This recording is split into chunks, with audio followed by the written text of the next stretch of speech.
আসসালামু আলাইকুম, সবাইকে স্বাগত জানাচ্ছি আমাদের প্রোগ্রেসিভ লাইফের আরেকটি আলোচনায়। আমি সাফায়াত যথারীতি আপনাদের সাথে আছি। আমার সাথে আমাদের যে নিয়মিত দুইজন আলোচক, জনাব ইমতিয়াজ মির্জা এবং জনাব রাশেদ, তারাও আছেন। এবং আমরা আজকে খুবই বিশেষ একজন অতিথিকে আমাদের মাঝে পেয়েছি, এবং আমার অসম্ভব প্রিয় একজন মানুষ, আমাদের সবারই অসম্ভব প্রিয় একজন মানুষ।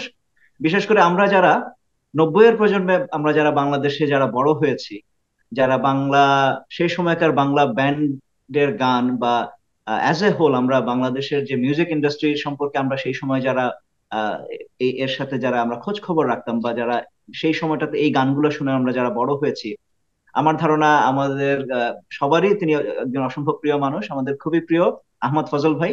ফজল ভাই, আসসালামু আলাইকুম, আপনাকে স্বাগত জানাচ্ছি আমাদের চ্যানেলে। ফজল ভাই, উনি তো অবশ্যই আমরা তাকে তার যে মূল যে পরিচয়ে আমরা তাকে চিনি, যে তিনি বাংলাদেশ, আমাদের বাংলা ব্যান্ড নোভা ব্যান্ডের তিনি একজন ফাউন্ডার মেম্বার। শুধু মেম্বার তাকে বলা যাবে না, যে তিনি তিনি তো অবশ্যই তাদের লিড গিটারিস্ট এবং ভোকালিস্ট ছিলেন, কিন্তু এছাড়াও তিনি তাদের যে লিরিসিস্ট, তাদের কম্পোজার, তাদের মিউজিক অ্যারেঞ্জমেন্ট সবকিছুই বলতে গেলে তারই করা। তো সুতরাং যে নোভার কাছ থেকে আমরা যে সমস্ত গান আমরা পেয়েছি, সেই গানের মূল চালিকা শক্তি যদি বলতে হয়, সেটা অবশ্যই আমাদের ফজল ভাই ছিলেন। তবে তার এছাড়াও তার যদি আমি ব্যাকগ্রাউন্ডে বলি, তিনি ঢাকার ছেলে, বড় হয়েছেন ঢাকায়, লেখাপড়া করেছেন ঢাকা কলেজিয়েট স্কুল, পরবর্তীতে আদমজি ক্যান্টনমেন্ট কলেজ, এবং তারপর তিনি রাজশাহী বিশ্ববিদ্যালয় থেকে তিনি অর্থনীতিতে লেখাপড়া করেছেন।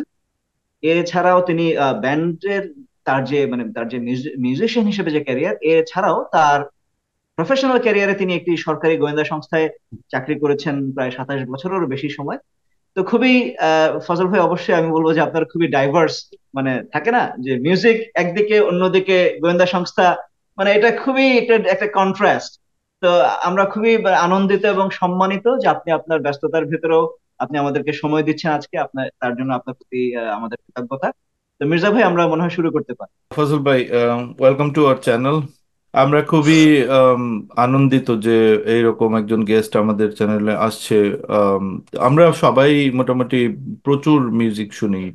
আমি পার্সোনালি রাশেদ যতদূর জানি, সাফায়েত নিজেও গিটার বাজায়, তো আমাদের মিউজিকের প্রতি একটা ভালোবাসা আছে, সেই কারণে এই শোটা ভেরি স্পেশাল টু আস। তো আমি আমার পার্সোনাল এক্সপিরিয়েন্স বাংলা ব্যান্ড নিয়ে, নোভার গান আমি সেই 91 92 সেই সময়ে শুনেছি। আম, মানে জীবনে কখনো কল্পনা করি নাই যে ওই ব্যান্ডের কারোর সাথে বসে টক শো করবো বা মানে আলোচনা করব। It's a real privilege for me. তো সেই সময় মানে আমার ফর্মেটিভ ইয়ারগুলোতে আমার এক ফ্রেন্ড ছিল, সে নোভার ভক্ত। আম, আমার কাছে যদিও একটা ক্যাসেট ছিল মাত্র, তো ও ছিল পুরো নোভার বাফ আর কি। তো ও সারাক্ষণই গাইতো, বিশেষ করে স্বপ্নরানী গানটা আমরা এতবার গাইছি যে মানে চিন্তাই করতে পারবেন না আপনি। আম, তো তো দেরি না করে শুরু করি আমরা একটু আমাদের ওরিয়েন্টেশনের কথা বলবো। যে বাংলা ব্যান্ডের সেই সময়ের আমাদের কিছুটা নস্টালজিক স্মৃতি, তারপর সেই সময়ের অবস্থা। আমরা তো অ্যাজ আ লিসেনার আমরা শুনছি, বাট আমরা we grew up as 90s kids. But আপনারা তো তখন ম্যাচিওর্ড, আপনারা গান করতেছেন, আপনাদের কি অভিজ্ঞতা সেটা আমরা জানবো। তো তা আমার প্রথম প্রশ্ন থাকবে, সেই সময় এই যে রাজাকারের তালিকা চাই এরকম একটা কন্ট্রোভার্সিয়াল একটা মানে বা সাহসী বোল্ড একটা গান লেখার মত জন্য আপনারা মানে কিভাবে এটা আপনাদের মাথায় আসলো, আর আপনারা কি তখন কি কি বাধার সম্মুখীন হয়েছিলেন, যদি আপনি শুরু করেন। ধন্যবাদ সবাইকে। আপনাদের চ্যানেলের যারা দর্শক শ্রোতা আছেন, উম, সবার প্রতি শুভেচ্ছা জানিয়ে এবং সবাইকে ভালোবাসা জানিয়ে আমি শুরু করছি।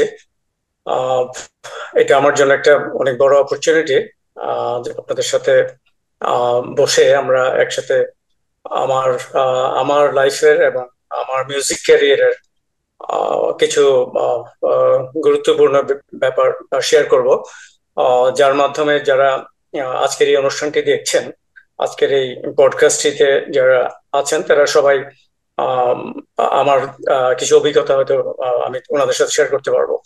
তো প্রথম যে কোশ্চেনটা করেছেন, রাজাকারের তালিকা চাই। উম, আসলে এটি আমার কাছে একটি খুব চ্যালেঞ্জিং ছিল। এটা এটা কি কি বাধার সম্মুখীন হয়েছে এটা বলতে গেলে, যে ব্যাপারটা নিয়ে কোশ্চেনটা যেভাবে আসছে যে আমি রাজাকার তালিকা চাই, এত বোল্ড একটা স্টেপ কিভাবে নিয়েছিলাম। আহ, এটা বলতে গেলে আমার মনে হয় এটার প্রেক্ষাপটটা আমরা একটু যদি খুব ছোট্ট করে আলাপ করে নেই। সেটা হচ্ছে আমাদের একটা গৌরবোজ্জ্বল পার্ট ছিল আমাদের জীবদ্দশায়, এটা আমরা পেয়েছি, এটা নিয়ে আমরা গর্বিত। সেটা হচ্ছে আমাদের মুক্তিযুদ্ধ। তো ওই সময়টাতে আমার সৌভাগ্য হয়েছিল যে ওটাকে প্রত্যক্ষ করা। আহ, এবং আহ, আমাদের মুক্তিযুদ্ধের আহ, একটা পার্ট গৌরবোজ্জ্বল থাকা আছে অবশ্যই, বাট তার যে একটা বিভীষিকাময় ব্যাকগ্রাউন্ড আছে, সেটা আমি সরাসরি প্রত্যক্ষ করেছি, দেখেছি, এবং আমি এক্সপিরিয়েন্স করেছি, আমাকে এফেক্ট করেছে। তার একটা অংশ ছিল মুক্তিযোদ্ধাদের মুক্তিযোদ্ধাদের প্রাইড, তাদের স্বাধীনতা যুদ্ধ। ঠিক অপোজিটে আরেকটা কালো অধ্যায় ছিল, যদিও রাজাকার টার্মিনোলজিটা আমরা একটা এটার সাথে আমাদের একটা ধর্মীয় ব্যাকগ্রাউন্ড আছে, একটা অ্যারাবিক টার্ম। বাট ওই সময় রাজাকারটা ওইখান থেকেই নিয়ে আসা হয়েছিল এই টার্মটাকে, যারা কিনা পাকিস্তানিদের কোলাবোরেটর ছিল। তারা যে কোনো ভাবে কিছু আর্থিক সহায়তা বা কিছু কিছু নৈতিক বা অন্যান্য সহায়তার মাধ্যমে তারা আমাদের মুক্তিযোদ্ধাদের এবং সর্বোপরি বাংলাদেশের স্বাধীনতাকামী মানুষকে আহ বিভিন্নভাবে তারা বিপদের সম্মুখীন করেছে। এবং তাদের কারণে আমাদের মুক্তিযুদ্ধ প্রলম্বিত হয়েছে। তাদের কারণে আমাদের মা বোন সে সময়ের আমাদের যারা নারী, অনেকের সম্ভ্রমহানি হয়েছে। তাদেরই কারণে আমাদের মুক্তিযুদ্ধের এবং বাঙালির যে একটি গৌরব, সেইখানে একটা কালিমা লেপন হয়ে আছে। তো সেটা আমি যদিও আমি সেই সময়টাতে খুব বয়সের একটা ইয়া ছিল। তো আমি আমার সেই বয়সেও আমি হয়তো 6-7 বছর হবে, 70-তে 6 বছর, আমি বুঝতে পারতাম তাদের ক্রিয়াকলাপ, বিকজ আমার ফ্যামিলিতে মুক্তিযোদ্ধাদের সংশ্লিষ্টতা ছিল। এবং ওনাদের কথাবার্তাতে আমি তখন বুঝতাম যে রাজাকার একটা ঘৃণ্য একটা পার্ট, যারা কিনা আমাদের মুক্তিযুদ্ধকে তারা কলুষিত করছে। বাঙালি আমাদের বাঙালি যে ইমেজ, বাঙালি এই ইমেজটাকে তারা নষ্ট করছে পাকিস্তানিদের কোলাবোরেটর হিসেবে। তো সেইটা আমাকে প্রচন্ড ভাবে নাড়া দিয়েছিল। এবং আমার আমার আমার যে আমার মানসিক প্রেক্ষাপটে এবং আমার সেই সময়টাতে একটা ঘৃণার উদ্রেক করেছিল, চরম ঘৃণা, যেটা যেটা আমার একটা এক্সট্রিম ইয়াতে ছিল, যদিও আমার শিশু বয়স। তো এরপরে আমাদের স্বাধীনতা আসলো। স্বাধীনতা আমরা পেলাম, স্বাধীনতার মুক্তির স্বাদ গ্রহণ করলাম। আমি পুরোপুরি তখন কনসিয়াস আর কি, আমি বুঝতে পারি যে স্বাধীনতা আমরা পরাধীন এবং স্বাধীনতার যে ডিফারেন্সটা।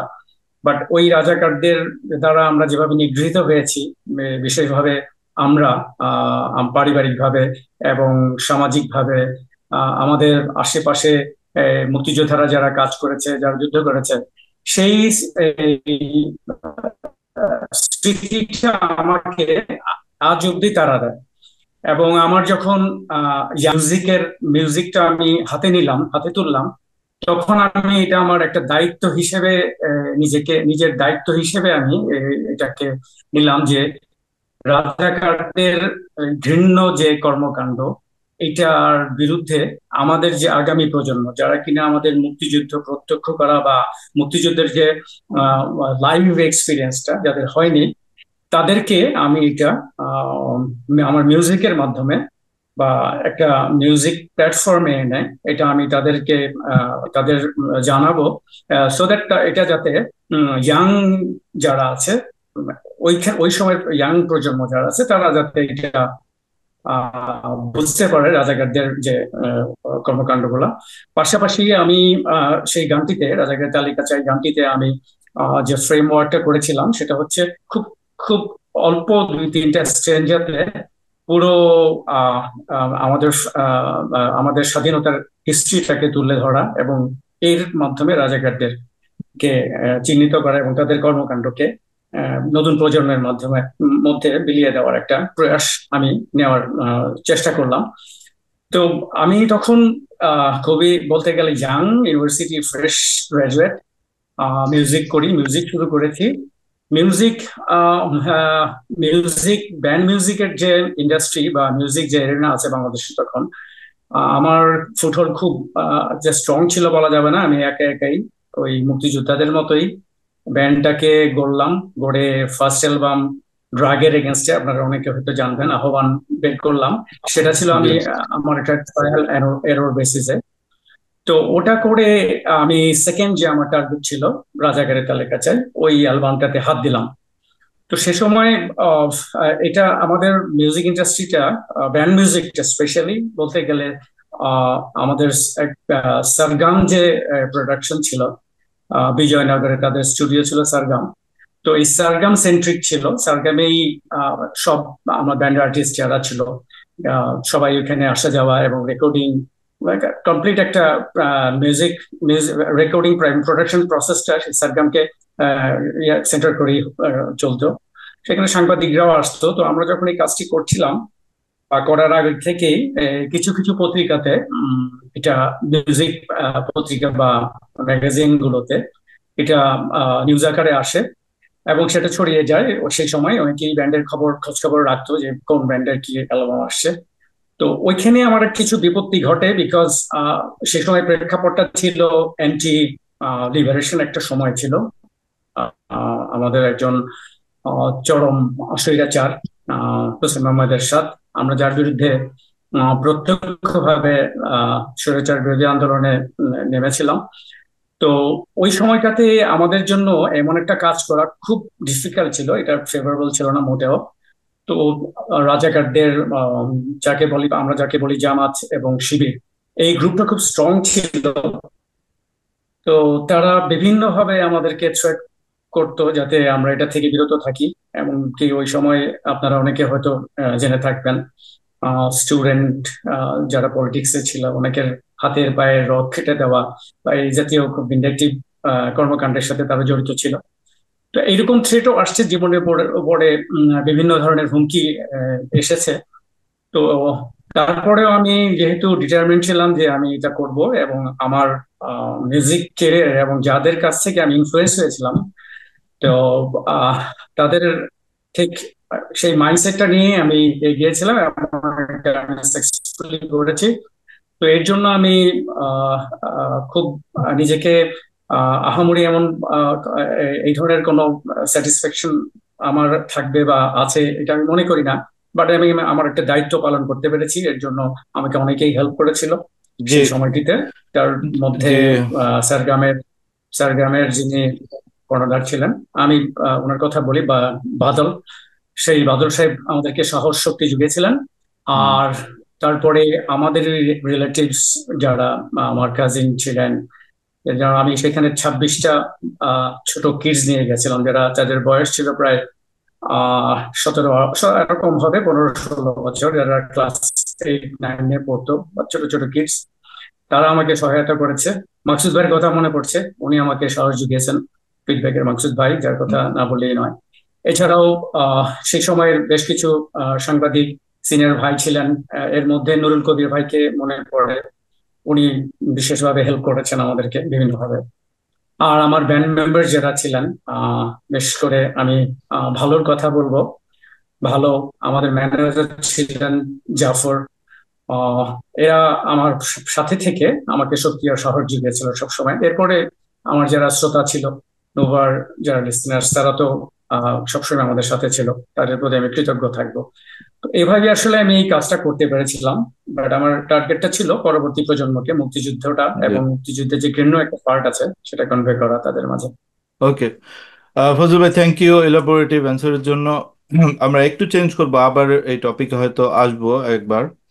আম, তো এই যে বাংলাদেশের যে ব্যান্ড সংস্কৃতি, এটা বলা হতো যে অপসংস্কৃতি। সম্ভবত আপনারা you got the brunt of it, যে এই মানে যারা সিনিয়র ছিল, যারা একটু ইসলামী মাইন্ডেড বা যারা মানে সাংস্কৃতিক কর্মকাণ্ড পছন্দ করতো না, তারা বলতো এগুলা এগুলা পশ্চিমা সংস্কৃতি। তারপর এটাকে বলা হয়তো যে মানে ছেলে পেলে বকে যাচ্ছে এরকম।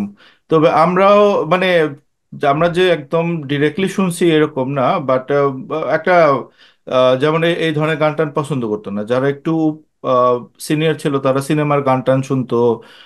ওই যে কলকাতার গান, তারপর এই রবীন্দ্রসঙ্গীত, এই ধরনের আর কি মেলো সঙ্গীত। বাট রক সঙ্গীত তো আপনার হলো গিয়া প্রতিবাদের ভাষা, গিটারের সাউন্ড এরকম যে এটা অলওয়েজ ইউথ, মানে ইউথ অ্যান্থাম, এবং ইউথকে আপনি এনার্জাইজ করবে।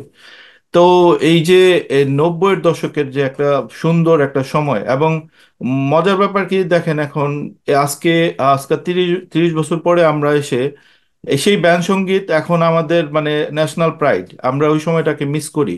এখনকার যারা এই যে আমাদের বয়সী আছে অথবা ইভেন তারা মনে করে যে এটা একটা ভারতীয় সংস্কৃতির বিরুদ্ধে একটা বিশাল একটা অস্ত্র ছিল, যে আমরা সেই স্রোতটাকে, যে আমাদের দেশের মানুষের নিজস্ব সঙ্গীত, নিজস্ব ভাষা, নিজস্ব সংস্কৃতি ব্যান্ড সংস্কৃতির মাধ্যমে উঠে আসছে, সেই সময়কে আমরা নস্টালজিক হিসাবে মানে কল্পনা করি, এবং মানে we cheer for it, we feel pride for ইট।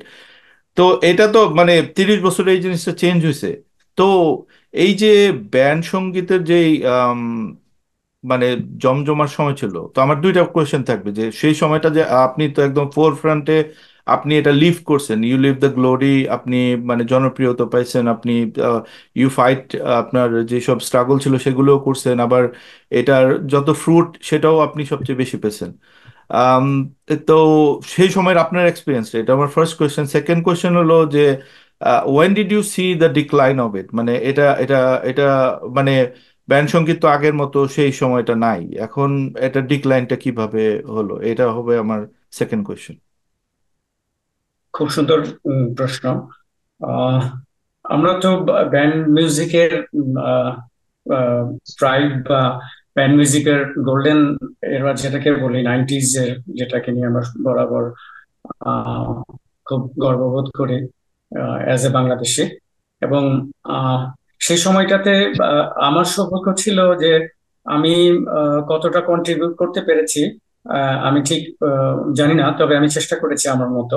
আমার পাশাপাশি আরো যারা ছিলেন আর কি সেই সময়, অনেকেই আহ, অনেক সুপারস্টার রক মিউজিশিয়ান আমাদের সময় ছিলেন। তারাও আমার চাইতে অনেক কন্ট্রিবিউট করেছে ব্যান্ড মিউজিকে। আমি খুব ছোট্ট একটা পার্ট আমার হয়তো ছিল। তো যেটা নিয়ে যেটা আপনি প্রশ্ন করেছেন যে সেই সময়টা আসছিল, আপনার প্রশ্ন দুইটা পার্ট আছে। একটা হচ্ছে সেটা সিনিয়র লেভেলে হয়তো কেউ এটাকে ঠিক পজিটিভলি গ্রহণ করতে পারেনি, বা অনেকেই এটাকে অপসংস্কৃতি বলেছে। আবার অনেকে এটার বিরোধিতাও করেছে, বিকজ এটা একটা নতুন নতুন ট্রেন্ড ছিল বাংলাদেশে। তো এগুলো বলতে গেলে আমি ঠিক আপনি একটা যেটা বলেছেন ইসলামিক বা যারা মানে মুসলিম ঘরানার, আসলে ঠিক ওই রকম ভাবে না।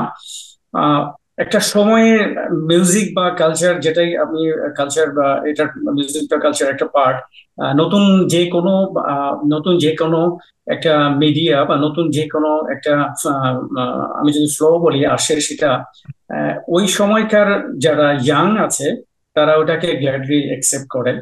আর আমরা যারা একটু পুরনো মানসিকতা নিয়ে ওই সময়টা পার করে দিতে যাচ্ছি, এইরকম যারা আছে তারা বরাবরই ওটাকে পজিটিভলি একসেপ্ট করতে পারে না। তো 90s এর আগে ঠিক ব্যান্ড মিউজিকের ক্ষেত্রেও এমনটাই হয়েছিল আমার ধারণা। আহ, আমাদের এই ব্যান্ড মিউজিকের, রক মিউজিকের স্টার্ট আপ যদি বলি, এটা জাস্ট লিবারেশনের অল্প কিছু আগে থেকে শুরু হয়েছিল। তো আমরা যখন পাই ফার্স্ট, আমরা দেখেছিলাম আজম খানকে, সৈয়দ আজম খান। উনি লিজেন্ড ছিলেন আমাদের সময়, এখনো উনি আমাদের রক মিউজিকের লিজেন্ড। তো উনি ওনাকে আমরা দেখতাম, উনি পপ মিউজিক নিয়ে আসছিলেন, ওনাকে আমরা দেখেছি, ওনাকে দেখে আমরা শিখেছি যে বাংলাদেশে একটা নতুন মিউজিকের ধারা আসছে, সেটা হচ্ছে পপ মিউজিক। তখন তো ব্যান্ড ট্রেন্ডটা ছিল না, পপ মিউজিক।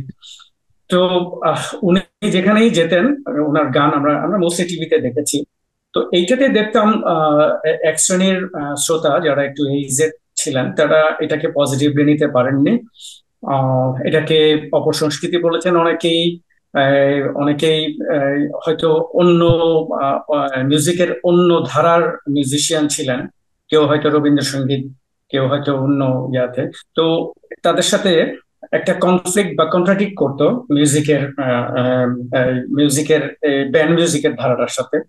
তো সেটা খুব প্রকট ছিল ওই সময়, বিকজ পপ মিউজিকটা বা ব্যান্ড মিউজিকটা যেটাই বলি আমরা মাত্র স্টার্ট হয়েছে, তখন কেবল শুরু হয়েছে। তো এরপরে আমরা ইয়াং যেহেতু ছিলাম, টিনেজ, আমরা পপ মিউজিকটাকে খুব ভালোভাবে একসেপ্ট করেছিলাম। আমাদেরকে অনুপ্রাণিত করেছিল দেশি ব্যান্ডগুলো বলতে তখন 4-5 জন পপ মিউজিশিয়ান ছিলেন। আজম খান, তারপরে ফকির আলমগীর, ফিরোজ শাহ, পিলু মমতাজ ছিলেন ওনার অন্যতম। তো এগুলো দেখে আমরা অনুপ্রাণিত হয়েছি। অনুপ্রাণিত হয়ে আমরা গিটার হাতে তুলে নিয়েছি। গিটারকে আমাদের মিউজিকের একটা মিডিয়াম হিসেবে আমরা এটা হাতে তুলে নিয়েছি, এবং আমরা গিটার স্টার্ট করেছি, মিউজিকটা শুরু করেছি। তো আমরা যখন নোভা বা করলাম, তখন বাংলাদেশে বাংলা গানের অ্যালবাম খুব লিমিটেড ছিল, অল্প কিছু। এটা কিছু অল্প কয়েকটা ব্যান্ড ছিল, আর কিছু ব্যান্ড যারা স্টাবলিশ ব্যান্ড ছিল তারা ইংরেজি গানই করতো মোস্টলি। আমরা প্রাথমিকভাবে ইংরেজি গান নিয়ে আসছিলাম, পরে ভাবলাম যে বাংলা গানে সুইচ ওভার করি। তো আমরা যখন আহ্বান অ্যালবামটা কাজ শুরু করলাম এবং আহ্বান অ্যালবামটা রিলিজ হলো, আপনি হয়তো খেয়াল করবেন আমাদের গানগুলো, আমাদের যে ট্র্যাক গুলো ছিল সেগুলো অনেকটা বাস্তবমুখী, জীবনমুখী, এবং এর প্রত্যেকটাই মানুষের কথা বলে, জীবনের কথা বলে। এই ধারার গানগুলো আমি লিখে আমি এটা রেকর্ড করে এবং এটার অ্যালবামটা করি। তো আমি লক্ষ্য করলাম যে আমাদের যে অ্যালবামটা বের হলো, আমি বয়স্ক যারা আছেন ওনারা অত্যন্ত পজিটিভলি নিলেন। বিকজ আমি দু একটা গানের কথা বলি, যে আহ্বান একটা গান করেছিলাম আমরা, সেখানে একটা ছিল ড্রাগের এগেনস্টে, কমপ্লিটলি একটা ড্রাগের এগেনস্টে রাইট, যেটা ওটাও আমরা প্রথমেই নিয়েছিলাম। এরপরে ধরেন দুঃখু কান্দে ছিল আমাদের ফার্স্ট অ্যালবামে। দুঃখু এটা মনে কান্দের, হচ্ছে খুবই সুন্দর গান ছিল, রাইট, স্লো টাইপের এক্স্যাক্টলি, মিউজিক। হ্যাঁ, হ্যাঁ। এক্স্যাক্টলি সেটা আমি করেছিলাম। দেখেন, একটা পলিটিক্যাল ব্যাকগ্রাউন্ডের উপরে, বছরে আমাদের এখানে ইলেকশন হয়, এটা এখনো এটা একদম বাস্তবসম্মত বলা যায়। আমরা নেতা নেতৃত্ব তৈরি করি, বাট যারা আমাদেরকে ভোট দিচ্ছে, যারা আমাদের নেতা তৈরি করছে, এন্ড অফ দ্য ডে তারা কিন্তু না খেয়েই থাকছে। তাদের কিন্তু জীবন মান বা জীবন জীবিকার কোনো উন্নতিই হচ্ছে না। তো এইটাও আমি দুঃখু কান্দেতে তুলে এনেছিলাম। রাখাল ছেলে, উইচ ওয়াজ, আমরা যেটাকে গ্রামীণ ভাষায় রাখাল বলি, তার যে কষ্টের জীবন, তার যে সারাদিনের হাড় ভাঙা খাটনির পরে তার যে লাইফ, তার যে হোপ, তার ফিউচার, এটা তুলে এনেছিলাম রাখাল ছেলেতে। এরপরে আপনাদের হয়তো খেয়াল থাকবার কথা, স্বৈরাচারের বিরুদ্ধে রোকেয়ালা দিন। আমি তখন এই গানটা আমরা খুব যে পপুলার ছিল। এক্স্যাক্টলি রোকেয়ালা দিন দিয়ে আমি একটা রূপক অর্থে ব্যবহার করেছিলাম। তখন আমার মনে হচ্ছিল যে এরশাদ স্বৈরাচার আর খুব বেশি দিন থাকবে না, এবং আমি ওটাকে রূপক করে নিয়ে যে তোমার দিন শেষ হয়ে গেছে, তোমরা তিন শিয়াল, তোমরা যে ফন্দি করে সোনার ঘরে শীত কেটে ক্ষমতা দখল করে, এটাকে আমি রূপক অর্থে নিয়ে এসে গান করেছিলাম। তো এই জাতীয় গানগুলো, প্লাস এর মধ্যে কিছু রোমান্টিক গানও ছিল।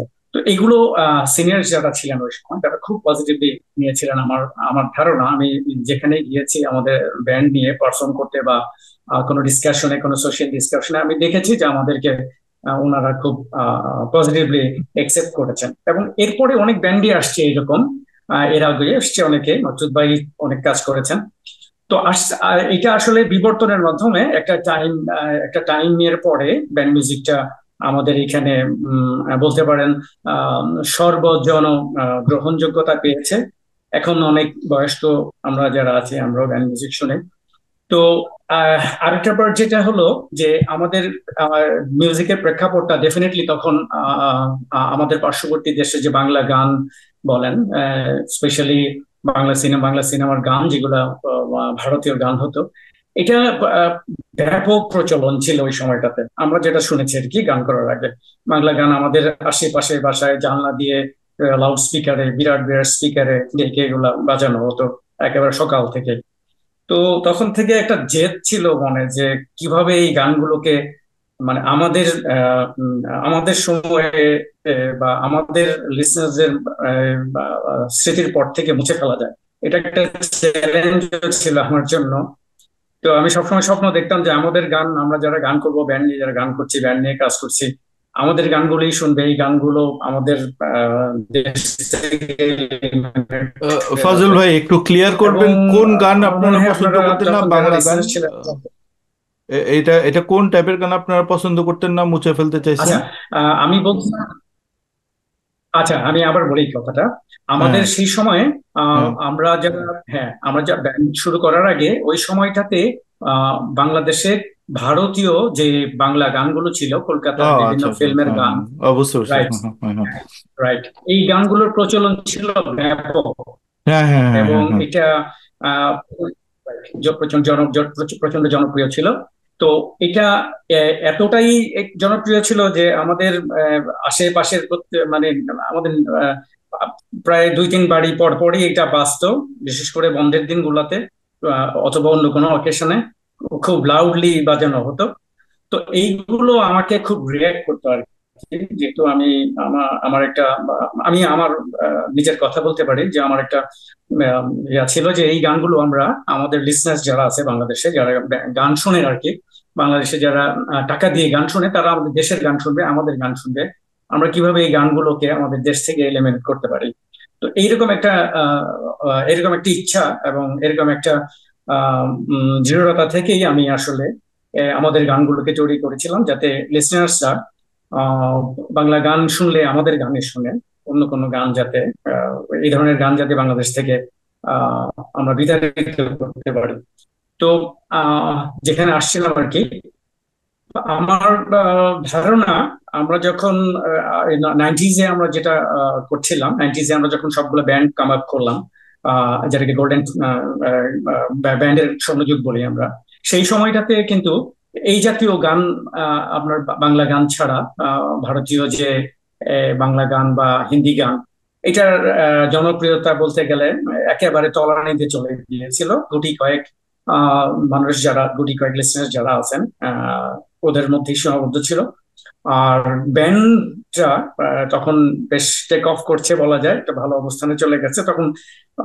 ব্যান্ড অন্য অন্য যে ব্যান্ড গুলো আছে, আমাদের বাংলা বাংলা ব্যান্ড মিউজিকটা প্রচন্ড ভাবে দর্শকদের নাড়া দিয়েছিল। একটা কোয়েশ্চেন ছিল যে ব্যান্ড সঙ্গীতের আপনার ডিক্লাইনটা মানে কখন থেকে শুরু হলো, বা আপনার মানে লাইক আপনার আমরা তো এটা জানি যে 2000-এর পরে থেকেই, বাট অ্যাজ আ ব্যান্ড মিউজিকের যেই ব্যান্ড এই ইন্ডাস্ট্রিতে কাজ করা, আপনার তরফ মনে হয় যে কখন থেকে এই ব্যান্ড মিউজিকের যে আপনার যে গোল্ডেন টাইমটা বললেন এর ডিক্লাইন শুরু হয়েছে? ব্যান্ড মিউজিকের ডিক্লাইনেশনটা যেখান থেকে শুরু হয়েছে, এটা ঠিক দিনক্ষণটা ওইভাবে ঠিক বলা মুশকিল। তবে এটা যদি আমি এভাবে বলি যে আমরা যখন থেকে ব্যান্ড মিউজিকটা যখন থেকে বুম করলো 90s-এ, আসলে এর আহ, এর ডিক্লাইনেশনটা ঠিক তখন থেকেই এটা মানে এটার গতি নিচের দিকে যাওয়া শুরু করলো। এর কারণ হচ্ছে কি, এর এক নাম্বার কারণ হচ্ছে আমরা যে মিউজিক স্টার্ট করেছিলাম, ব্যান্ড মিউজিকটা তখন স্টার্ট করলাম, এটার প্রাতিষ্ঠানিক ভিত্তি যেটা, এটা খুব একটা মজবুত ছিল না। খুব নড়বড়ে একটা প্ল্যাটফর্মে, নড়বড়ে একটা ভিত্তির উপর দাঁড়িয়ে কিন্তু আমাদের ব্যান্ড মিউজিকটা ফ্লারিশ করেছিল ওই সময়। এবং একটা বুমিং ইন্ডাস্ট্রি ছিল বলা যায় ব্যান্ড হুম মিউজিকটাকে। হুম আহ, এটা যদি আমি অডিও প্রোডাকশনের কথা বলি, আর ইন টার্মস অফ লাইভ পারফরমেন্সের কথা বলি, তো যদি যে কোনো কিছুর, সেটা যদি বেসটা খুব স্ট্রং না হয়, সেটা কিন্তু আমরা ধরে রাখা, ওটাকে সাস্টেইনেবল করা খুব ডিফিকাল্ট হয়ে যায় যে কোনো কিছুর ক্ষেত্রে।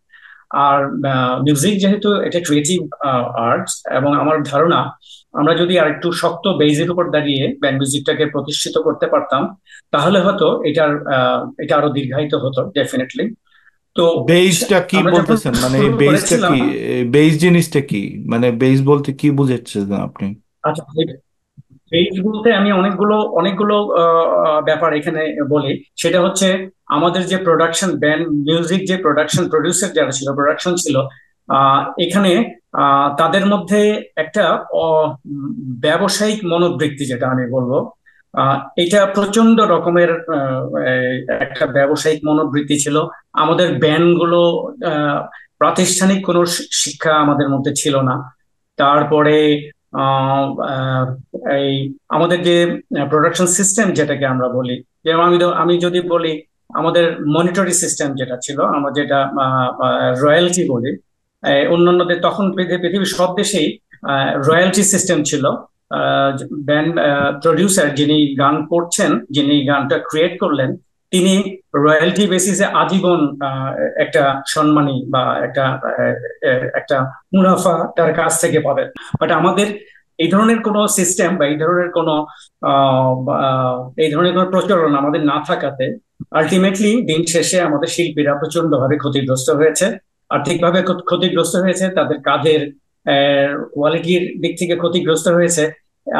এই দ্যাটস ওয়াই আমরা যে ক্রিয়েটিভ কাজগুলো করছি, আমরা যে মিউজিক গুলা প্রডিউস করছি, সেখানে আমরা আমাদের উৎসাহ হারিয়ে ফেলেছি, আমাদের কাজ করার স্পৃহা হারিয়ে ফেলেছি। এবং আরেকটা জিনিস বলবো যেটা, সেটা হচ্ছে যে যদিও এটা কন্ট্রোভার্সিয়াল, আমাদের ইন্ট্রা ব্যান্ড একটা অসম কম্পিটিশন ছিল। সেটা হচ্ছে কি, অতি অতি পেশাগত মনোবৃত্তি। এরকম এটা আমি আজকে বলতে বাধ্য হচ্ছি, কিছু কিছু ব্যান্ড যারা পারফর্ম করতো, আমরা হয়তো অনেক সময় খেয়াল করেছি, যারা তখন কনসার্টে যেতাম, দেখ, রিগার্ডিং সাউন্ড বা রিগার্ডিং লাইট বা অন্যান্য যা কনসার্টের যে অন্যান্য যে বিষয়গুলো আছে, দেখা যায় যে এইগুলো নিয়ে অনেক ধরনের কি বলবো এটাকে, সাউন্ড পলিটিক্স নিয়ে, লাইট বা নিয়ে, এক হ্যাঁ। ব্যান্ডের সাথে আরেক ব্যান্ডের পারফর্ম করতে গেলে বিভিন্ন ভাবে অন্য এক ব্যান্ড অন্য ব্যান্ডকে যে কোনো ভাবে পারফরমেন্সকে হিন্ডার করা, সাউন্ডের কিছুটা গুণগত মানের হেরফের হওয়া, লাইটিং এর হেরফের হওয়া। তো এই ধরনের, তারপরে ব্যান্ড সিলেকশনের ক্ষেত্রে অনেকের ব্যক্তিগত ইনফ্লুয়েন্স থাকতো, এই পারফর্ম করবে, ও করবে না, এই ধরনের বিভিন্ন রকমের মানে হীন মনোবৃত্তি, আমি যেটা বলবো, এই ধরনের হীন মনোবৃত্তি সম্পন্ন কিছু মিউজিশিয়ান ছিল, যাদের কারণে আসলে আমাদের এন্টায়ার ব্যান্ড মিউজিকটা প্রত্যক্ষভাবে ক্ষতিগ্রস্ত হয়েছে, এবং যেটার ফল আমরা আজ অব্দি ভোগ করছি। জি। আর একটা কথা যেটা আমি বরাবর বলে বলে থাকি, এটা হয়তো অনেকেই আমার সাথে ডিসএগ্রি করতে পারেন, সেটা হচ্ছে ব্যান্ড মিউজিকের ওই সময়টাতে আমাদের ব্যান্ড মিউজিকে অন্য একটা নতুন ট্রেন্ড আসলো, যেটা আপনারা খেয়াল করেছেন। এটা অনেকে যারা লিসেনার্স তাদের জন্য এটা পজিটিভ ছিল, বাট আমাদের ব্যান্ড পারফর্মারদের ক্ষেত্রে খুব ক্ষতিগ্রস্ত করেছে আমাদের। সেটা হচ্ছে মিক্সড অ্যালবাম সংস্কৃতি, যেটা মিক্সড অ্যালবাম, যেটা রাইট, রাইট, রাইট। সেই সময়টাতে আপনার দেখবেন, খেয়াল করবেন, ওই সময়টাতেই ঠিক আমাদের দেশে প্রচলন হলো মিক্সড ব্যান্ড অ্যালবাম। তো যেটা কিভাবে এটা ইনডিরেক্টলি আমাদেরকে হ্যাম্পার করেছে, basically আমরা আমাদের প্রত্যেকটা ব্যান্ডেরই একটা টোন থাকে, একটা ব্যান্ডের একটা কনসেপ্ট থাকে, প্রত্যেকটা অ্যালবামের পেছনে একটা ডিফারেন্ট কনসেপ্ট থাকে। কিন্তু মিক্সড অ্যালবাম করার ক্ষেত্রে দেখা যায় যিনি অ্যারেঞ্জার, যিনি এই কাজটা করছেন, উনি 10টা ব্যান্ডকে 10 রকমের 10টা গান দিয়ে দিলেন। প্রত্যেকটা ব্যান্ড তার কমার্শিয়াল মনোবৃত্তি নিয়ে একটা করে গান তৈরি করে দিল, এবং প্রত্যেকেই চাইলো এখানে একটা হিট গান হোক, যাতে আমার গানটা যে কোনো ভাবে হিট থাকে, 10টা গানের মধ্যে আমার গানটাই যাতে টপে চলে যায়। তো এইরকম করার ক্ষেত্রে আরেকটা ব্যাপার হলো যে কোনোভাবে এটা করে দিয়ে অ্যালবামটা রিলিজ হয়ে গেলেই তো আমার কিছু প্রফেশনাল গেইন হলো, এরকম একটা টেন্ডেন্সি আমাদের মধ্যে কিন্তু গ্রো করতে থাকলো। তো যেটা হলো আমাদের ক্ষেত্রে আমাদের গুণগত মান কমে গেল। আর মোস্ট ইম্পর্টেন্ট যেটা, লিসনার্স যারা যারা কিনা এক সময় একটা ব্যান্ডের 12টা গান দিয়ে একটা অ্যালবাম কিনতো, তো তো সেটা থেকে আলটিমেটলি ব্যান্ড লাভবান হতো ফাইন্যান্সিয়ালি এবং ক্রাউড কন্ট্রোল বা ক্রাউড ইনফ্লুয়েন্স করার জন্য বলি, তাহলে এটাতে ব্যান্ড লাভবান। আর এখন হচ্ছে প্রডিউসার ফাইন্যান্সিয়াল গেইন করছে, প্রডিউসার এবং অ্যারেঞ্জার তারা এটার থেকে ফায়দা লুটছে।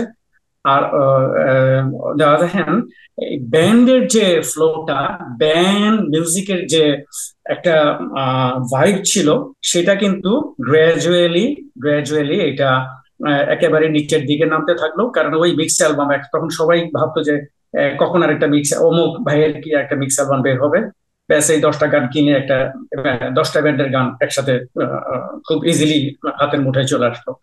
তো যার ফলে ডে বাই ডে আমাদের যে ইন্ডিভিজুয়াল ব্যান্ড রেকর্ড যেটা, সেইটার কিন্তু ভাটা পড়তে শুরু করলো। ভালো অ্যালবাম, ভালো কাজের ব্যান্ড অ্যালবামের কিন্তু ডে বাই ডে ওই এটা মান এবং অন্যান্য প্রোডাকশনের যে প্রোডাকশন রিলেটেড যে ইয়েগুলো আছে সেগুলো কমতে শুরু করলো। তো এইভাবেই আবার মনে হয় যে ব্যান্ড মিউজিকের ডিক্লাইনেশনটা স্টার্ট হয়েছিল একটা এখানে পর্যায়ে, ফজল যে ভাই আপনারা যেটা আপনার এই বলছিলেন। প্রশ্নটার সাথে, ফজল ভাই এই প্রশ্নটার সাথে আমি জাস্ট একটা যদি মানে করেসপন্ডিং একটা কোশ্চেন করি, যে আপনি যেহেতু মিক্সড অ্যালবামটা নিয়ে বললেন যে মিক্সড অ্যালবামটা ক্ষতি করেছে, কিন্তু আমি যদি একজন রাইট, কনজিউমার, একজন শ্রোতার পয়েন্ট অফ ভিউ থেকে চিন্তা করি, যে আমি একটা অ্যালবামে আমার প্রিয় 8টা বা 10টা ব্যান্ডের গান শুনতে পাচ্ছি একটা অ্যালবাম কিনে, হ্যাঁ, বা ধরেন ওই সময়টাতে আমার মনে আছে, কারণ আমি তো নিজেই তখন টিনেজার, আমার মনে আছে যে ধরেন আমাদের কিছু কম্পোজার বা সুরকাররা যারা ছিলেন, ধরেন আমি একদম এক্সাম্পল, যদি আমি আপনাদের নিজেদের ব্যান্ডেরই একটা গানের কথা বলি, আমার খুবই প্রিয় একটা গান প্রিন্স মাহমুদের প্রতিমার ছবি, এটা কিন্তু মিক্সড অ্যালবামের গান, তাই না? হুম তো হুম ওই প্রতিমার ছবি রাইট, এবং ওই ওই যে অ্যালবামটা ছিল, ওই ওই একটা অ্যালবামেই আমি ধরেন আমার এখনো মনে আছে ফিলিংস এর গানও আমার ইয়েটা ছিল, যে তারা ভরা আকাশ ওই একই অ্যালবামে ছিল, টেলার বিল গান ছিল, মানে সবার। এবং আমার কিন্তু এই মিক্সড অ্যালবাম গুলো থেকে অনেক অসম্ভব প্রিয় গান আমরা পেয়েছি, কারণ দেখা যাচ্ছে যে হ্যাঁ, ওটা হয়তো প্রিন্স মাহমুদ উনি সুর করছেন, উনি ওনার সুরে উনি 8টা বা 10টা ব্যান্ডকে উনি ওনার একটা প্রজেক্ট দিয়ে দিলেন, যে ঠিক আছে তোমরা এই সুর করে দিলাম, তোমরা এইভাবে ভাবে গানটা করো। হ্যাঁ, এখানে ডেফিনেটলি প্রোজ এন্ড কনস আমি চিন্তা করব, কিন্তু আপনি হয়তো ফিনান্সিয়াল পার্সপেক্টিভ থেকে আপনার আহ, একটা একভাবে আপনি চিন্তা করছেন, বাট আমি ধরেন আমি নিজে একজন অডিয়েন্সের পার্সপেক্টিভ থেকে আমার কাছে মনে হবে যে হ্যাঁ, আমি 35 টাকা দিয়ে, কারণ সেই সময় 35 টাকা ছিল অ্যালবামের দাম, হ্যাঁ 35 টাকা দিয়ে আমি একটা অ্যালবাম কিনছি, যে আমি একটা অ্যালবাম কিনে আমি আমার 10টা ব্যান্ডেরই একটা করে প্রিয় গান আমি শুনতে পাচ্ছি। তো এটাকে আমি জানি না কেন, মানে আমার কাছে সবসময় মনে হতো, আমি নিজেই আমরা ওয়েট করতাম যে ঠিক আছে কবে আসবে আবার, হ্যাঁ এরকম নেক্সট অ্যালবামটা কবে আসবে। তো যাই হোক, আমি জাস্ট এটা আমার একটা ইয়ে দিলাম যে মানে এইভাবেও কি জিনিসটাকে, মানে এইভাবে যদি জিনিসটাকে আমি চিন্তা করি, তাহলে এটা কি একদিক থেকে ভালো ছিল না? মানে এখন যেরকম একেবারেই মানে নাই নাই বললেই চলে। রাইট। আমি সেই কথাটাই বলছিলাম যে শ্রোতাদের পার্সপেক্টিভে ওইটা খুবই লাভজনক ছিল। সেটা আমি বলছিলাম যে হয়তো শ্রোতারা অ্যালবামের খরচে 12টা ভালো গান পেয়ে যাচ্ছে। আর যেহেতু আমি ব্যান্ড মিউজিকের পড়তির কথা আলাপ করছি, তো সেটা সেটা একটা রিজন আমি বলছি। একটা রিজন আমি বলবো না, এটাই মেইন রিজন আমার কাছে মনে হয় আর কি। তো আমি আমি বলেছি আমার সাথে হয়তো অনেকে ডিফার করবে ডেফিনেটলি। তো এটাকে না আমি দ্যাটস আমি ফাইন। হুম আমাদের হ্যাঁ, আমাদের পার্সপেক্টিভে বলি আমি, যেটা আমি বোঝানোর চেষ্টা করছিলাম যে যে প্রতিমার ছবি গানটা আমি মিক্স অ্যালবামে যখন দিয়েছি, ওই অ্যালবামেই আমার কিন্তু স্কুল পলাতক মেয়ে গানটা ছিল, দেওয়ার কথা ছিল প্রিন্স মাহমুদকে। তো আহ আমি আহ ওই গানটা প্রিন্স মাহমুদের কাছ থেকে পিক করে নিলাম যে এটা আমি এই অ্যালবামে দিব না, আমি এটা আমার আমার সোলো ব্যান্ডের যে সোলো অ্যালবাম হবে স্কুল পলাতক মেয়ে, আমি আমি ওই অ্যালবামে দেব।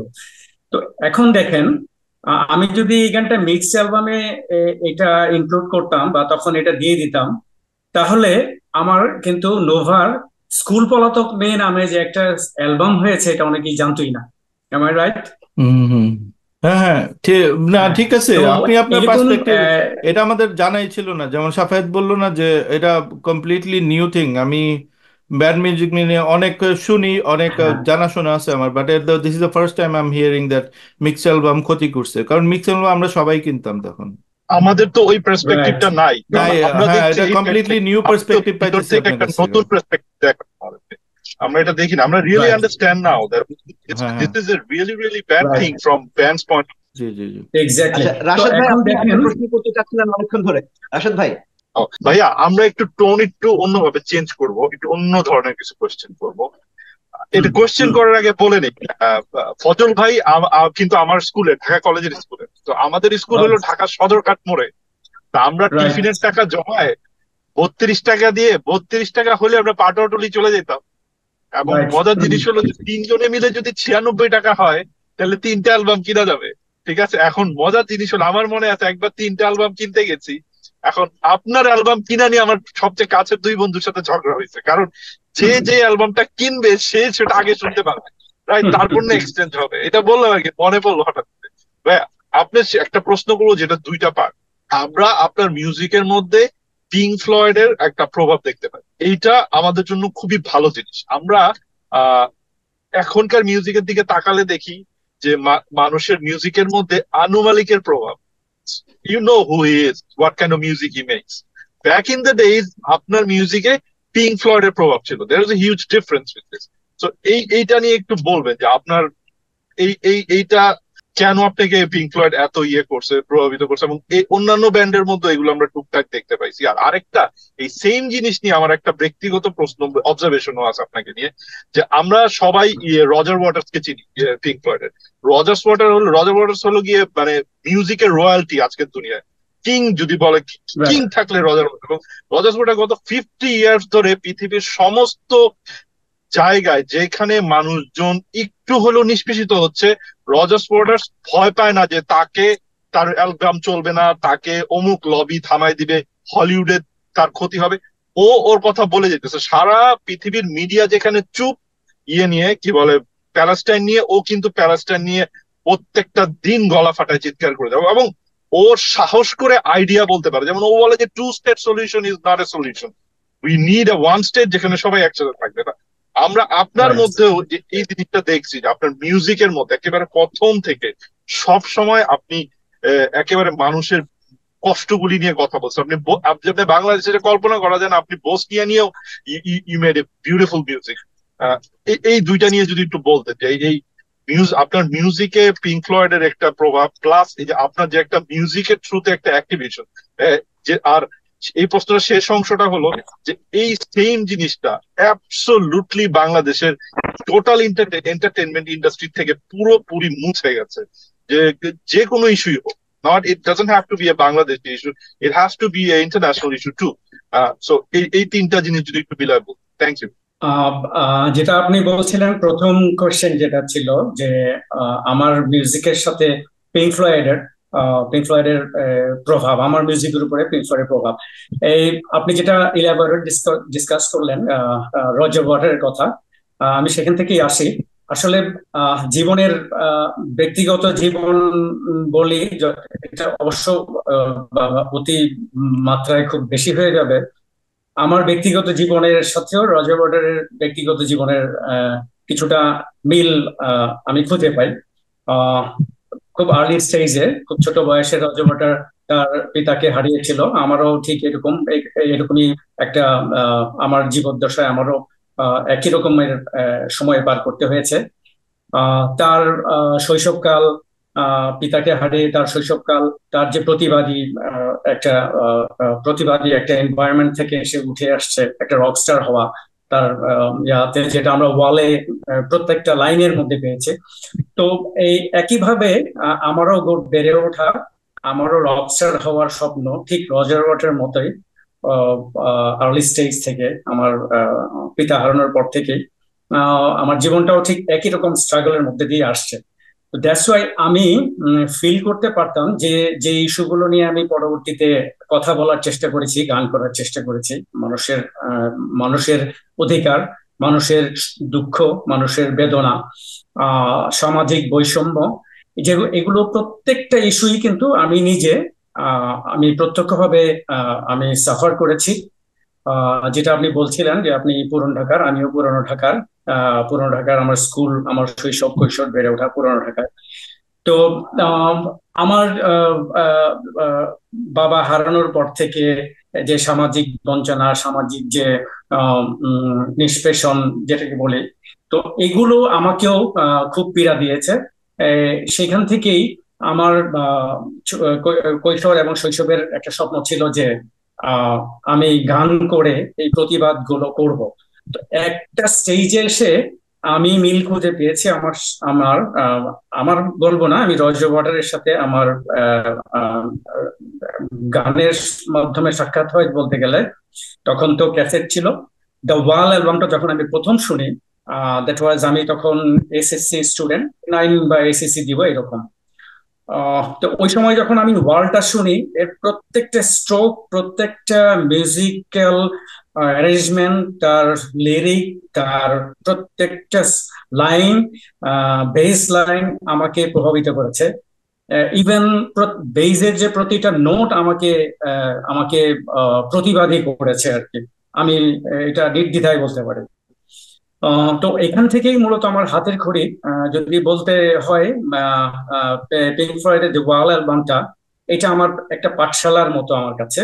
এই এই অ্যালবামটা থেকে আমি গিটার শিখেছি, এই অ্যালবাম থেকে আমি লিরিক লিখতে শিখেছি, প্রতিবাদ করতে শিখেছি, কিভাবে মিউজিকে প্রতিবাদ করতে হয়, মিউজিকের মাধ্যমে কিভাবে রিভলভ করতে হয়, সেটা আমি এখান থেকেই শিখেছি অ্যাকচুয়ালি। তো আহ, যার কথা আপনি বলছিলেন, উম, এ, সেটা একেবারে নির্দ্বিধায় আজ অব্দি সেই মানুষটা, আহ, সেই আমার জন্মের বয়সে 1965-এর পিঙ্ক ফ্লয়েড, সে সেড ব্যারেট এর ব্যান্ড ছেড়ে যাওয়ার পর থেকে তিনি যেভাবে পিঙ্ক ফ্লয়েডকে তিনি আগলে রেখেছিলেন একটা সময় পর্যন্ত, এবং তার যে প্রত্যেকটা album, dark side of the moon, তারপরে এই প্রত্যেকটা অ্যালবাম যখন আমরা শুনি, এর প্রত্যেকটা গানে, প্রত্যেকটা লাইনে আমরা সেই প্রতিবাদ গুলো দেখতে পাই আর কি। তো এইগুলো আমাকে বরাবরের মতোই প্রতিবাদী করেছিল। যেরকম এখানে যেরকম হচ্ছে আপনার হে ইউ ছিল, তারপরে mother, good bye blue sky, another brick in the wall, part 1, part 2।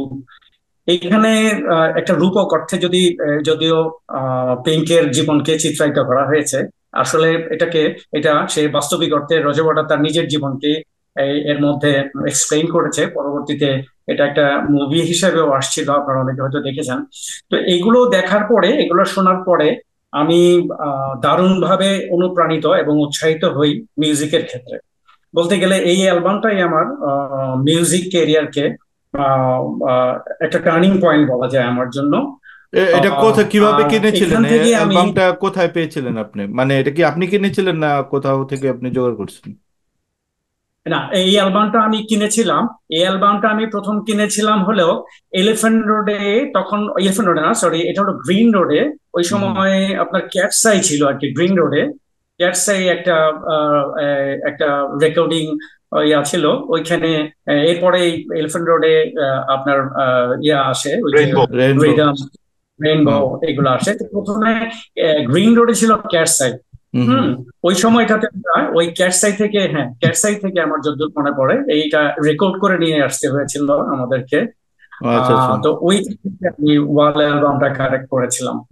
ওকে। তো হ্যাঁ, তো এইভাবেই এইটা আমি যখন শুনি, আমার মনে আছে প্রথম আমি এটা শুনেছিলাম আম, একটা ছোট্ট বা আপনার ওই যে ছোট যে ক্যাসেট প্লেয়ার থাকে ওইটাতে। এটা যখন আমি আহ, আমার রুমে শুনলাম, বাসায় বসে শুনলাম, তখন আমার মনে হচ্ছিল এটা রুমে বসে শোনার মতো গান না। আমি এটা ছাদে নিয়ে গিয়েছিলাম, আমাদের একতলা বাসার ছাদে।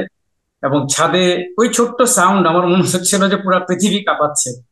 আহ মানে গোটা ওয়ার্ল্ড আমার কাঁপছিল। ছোট্ট একটা সাউন্ড, ছোট্ট একটা ইয়া, হয়তো 3-4 ওয়াটের হবে আর কি। আমার কাছে মনে আচ্ছা। হচ্ছিল যে পুরো পৃথিবীটা কাঁপছে, এবং প্রত্যেকটা লাইন, রান লাইক হেল, যখন ওইটাতে শুনতাম, মানে আমার মনে হচ্ছে বাস্তবিক অর্থেই আহ, আমি দৌড়াচ্ছি আমার কোনো একটা গুলির পিছনে। তো এই সেই পিঙ্ক ফ্লয়েডের কথা যদি বলি, মানে মানির যে ইনফ্লুয়েন্স গুলা, মানে যে কত পাওয়ারফুল, এর যে কত রকমের ইম্প্যাক্ট আছে, এরপরে ধরেন টাইম যেটা করলো তারা, আমাদের জীবনের সাথে একেবারে মিলে যায়। একটা স্টেজে ধরুন 20 বছর পিঙ্ক 25 ফ্লয়েডের বছর একটা গ্রেটেস্ট ইয়াং, হিটস আমরা এগুলা। সবসময় মনে করি। ফজল ভাই, আপনি কি এক্স্যাক্টলি। লিরিক্স গুলাও পড়ছেন একসাথে, না লিরিক্স আপনি শুনেই বুঝে ফেলছেন? লিরিক্স কি না নিয়ে ওই আসছিলেন সময়, না? হ্যাঁ ওই সময়তে আহ, ওই ওই সময়তে আমাদের তো রেকর্ডেড ছিল, লিরিক গুলো আমরা পেতাম না। তবে পরবর্তীতে আপনার আমাদের কিছু ফ্রেন্ড ছিল যারা ওই কিছু মিউজিক ম্যাগাজিন পাওয়া যেত, এগুলো হ্যাঁ, হ্যাঁ, ব্রিটিশ হ্যাঁ। মিউজিক ম্যাগাজিন আসতো, কারেক্ট। তো হুম। ওরা আমাদেরকে, ফ্রেন্ডরা আমাদেরকে হেল্প করতো, এই মিউজিক্যাল অ্যালবাম গুলো আমরা শেয়ার করতাম, একজন পেতো হয়তো, বাকিটা আমরা সবাই শেয়ার করে নিতাম। আমি লিরিক গুলা মোস্টলি ওদের কাছ থেকেই পেয়েছিলাম। কয়েকজনের কথা আমার মনে আছে। আমার জাফর একজন আছে, আমার এক ফ্রেন্ড ছিল, ছোটবেলার ফ্রেন্ড, ওর কাছে আমি পেয়েছিলাম। মঈন নামে আমার এক ফ্রেন্ড আছে স্কুলের আমার, ওর বাসায় আমি কিছু মিউজিক অ্যালবাম পেয়েছিলাম, ম্যাগাজিন পেয়েছিলাম, ওখানে কিছু পার্টলি ছিল। তো এইভাবে আমরা লিরিক গুলা কালেক্ট করতাম।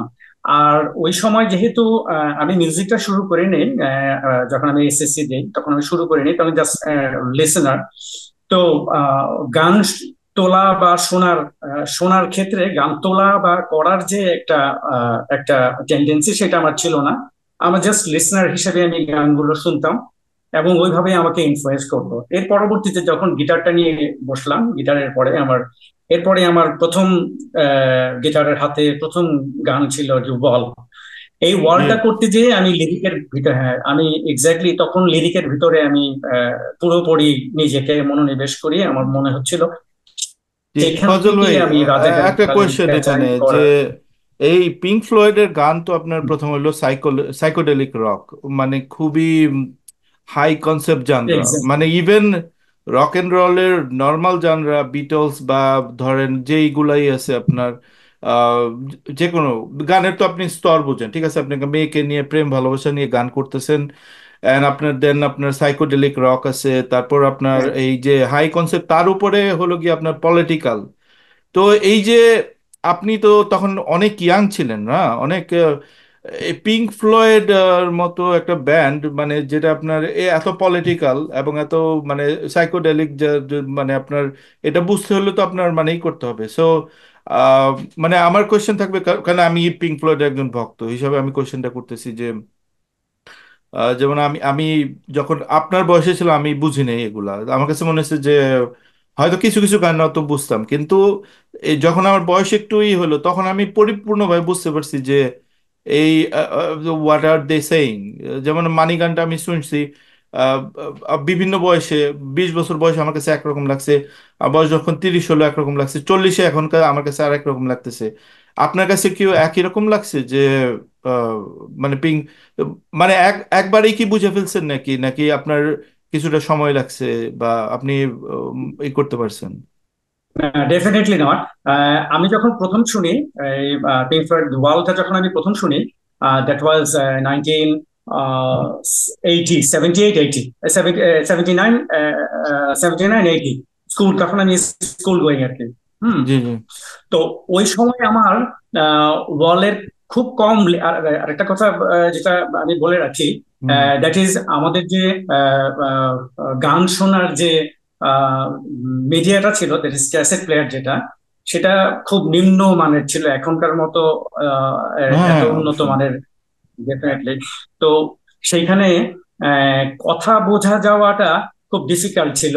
আর ক্যাসেটের মানও খুব একটা যে খুব উন্নত মানের ছিল সেটা বলা যাবে না।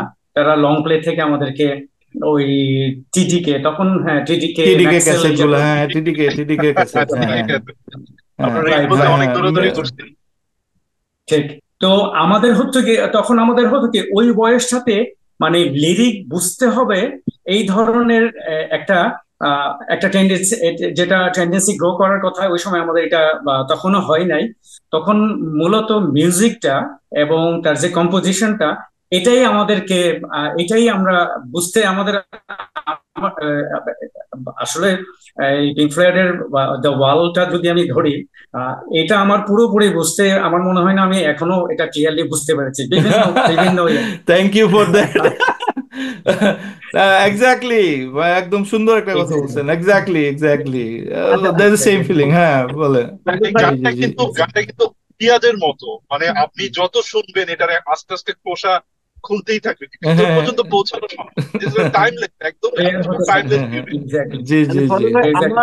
আমার আমার এখানে দুইটা প্রশ্ন আছে। হ্যাঁ, একটা হচ্ছে ধর আমরা সবসময় এই বাংলা, আমি পৃথিবীর মানে বাইরের পৃথিবীর কথা আমি বাদ দিলাম, বাংলাদেশেও আমরা দেখেছি যে ধরেন একসময় আমাদের মিউজিশিয়ানরা আহ যেটা আমরা যখন এই যে জীবনমুখী গানের কথা বলি, হ্যাঁ, যে বাংলাদেশে জীবনমুখী গান আমরা একটা খুবই হচ্ছে কি, আমরা ওই যে কলকাতার ধরেন নচিকেতা, হ্যাঁ, বা সুমন চট্টোপাধ্যায়, অঞ্জন দত্ত, ওনাদের কথা আমরা বলি যে জীবনমুখী গান। কিন্তু আমি সবসময় আমার কাছে মনে হচ্ছে যে আমাদের বাংলা ব্যান্ড মিউজিকটা কিন্তু রাদার আরো বেশি জীবনমুখী ছিল তাদের থেকে। আমি যদি আপনাদের ইয়েগুলো দেখি, যে আপনি রাখাল ছেলে নিয়ে গান গেয়েছেন, একটা রাখালের জীবনের কষ্টগুলা, হ্যাঁ, হুম হুম হুম এলআরবি আয়ুব বাচ্চু উনি হচ্ছে গিয়ে একটি হকার, রাইট।